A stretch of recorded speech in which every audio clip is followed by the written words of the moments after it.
You may be surprised to learn that healthcare workers are among the province's highest risk groups for exposure to violence in the workplace. More after this. Every day in British Columbia, healthcare workers are exposed to violence and aggression in the workplace. And that means that in addition to learning the technical and the medical skills they need, more and more healthcare workers are learning how to protect themselves against the very people they want to help. We're going to do some role plays. Hugh Pelmore has been leading these kinds of training sessions for 15 years. Anybody who's been into an emergency room recognizes this is a place where emotions are running high, there's anxiety, there's family members aren't well, there may be some delays and so on. And so the potential for violence is quite great in those work areas. And we want workers to understand that they do have choices in how they respond to the conflict and potential violence in those environments.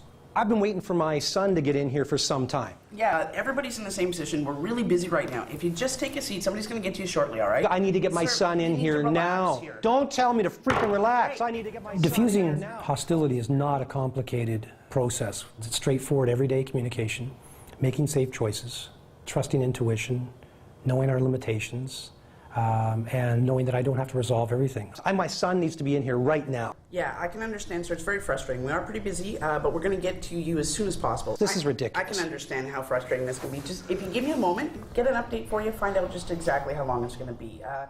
There's a completely different outcome in this scenario. So human connections occurring, options, progress. We said, I'll be right back, I'm going to find out, and completing the whole thing with, I will get back to you, and if you don't mind taking a seat. She didn't say, take a seat. If you wouldn't mind, giving him some power. And it may not always be perfect, but it's far less likely in that second scenario that he's going to escalate to verbal threats or violence.